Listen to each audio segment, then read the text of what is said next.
લોકસભાની ચૂંટણી અંગે એઆઈસીસીની આજે મહત્વની બેઠક મળવાની છે। મલ્લિકાર્જુન ખડગેની અધ્યક્ષતામાં સમગ્ર બેઠક યોજાવા જઈ રહી છે। ગુજરાત કોંગ્રેસ પ્રમુખ અને વિધાનસભા કોંગ્રેસ પક્ષના નેતા દિલ્હી પહોંચ્યા હોવાની વિગત છે। તમામ રાજ્યના પીસીસી પ્રમુખ અને વિપક્ષના નેતાઓની હાજરી પણ જોવા મળશે। રાહુલ ગાંધીની ન્યાય યાત્રા અને લોકસભાની ચૂંટણી અંગે મહત્વની ચર્ચા આ બેઠકમાં થઈ શકે છે। સંવાદદાતા નરેન્દ્ર રાઠોડ વધુ વિગત આપી રહ્યા છે। નરેન્દ્ર, હાઈકમાન્ડ સાથે મંથન કેટલું મહત્વનું સાબિત થશે? જે લોકસભા ચૂંટણીને લઈને અત્યારે હાલ કોંગ્રેસ દ્વારા મંથન ચાલી રહ્યું છે।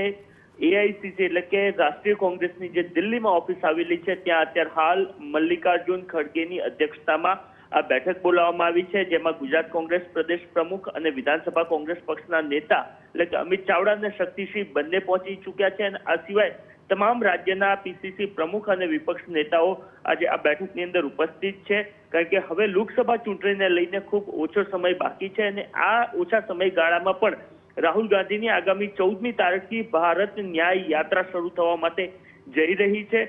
અને એ સિવાય ત્યારબાદ તરત જ માર્ચ એપ્રિલથી લોકસભાની ચૂંટણીઓ આવી રહી છે, ત્યારે ગુજરાત કોંગ્રેસનું કયા પ્રકારની રણનીતિ હોવી જોઈએ, આ સિવાય જ્યાં ભારતીય જનતા પાર્ટી રામ મંદિરના મુદ્દાને લઈને ખૂબ અગ્રેસર સાથે લોકસભા ચૂંટણી લડતી આગામી સમયની અંદર જોવા મળનાર છે, એ સ્થિતિમાં કોંગ્રેસ કયા મુદ્દાઓને લઈને લોકો સુધી જાય અથવા તો રામ મંદિરના મુદ્દા સામે કઈ બાબતને લઈને કોંગ્રેસે ધ્યાન રાખવું એ સહિતના તમામ મહત્વના જે મુદ્દાઓ છે એ મુદ્દાઓને લઈને આ એક મહત્વપૂર્ણ બેઠક બોલાવવામાં આવી છે। અને આ બેઠકની અંદર રાહુલ ગાંધીની ન્યાય યાત્રા અને લોકસભા ચૂંટણીને લઈને મહત્વની ચર્ચાઓ કરવામાં આવશે।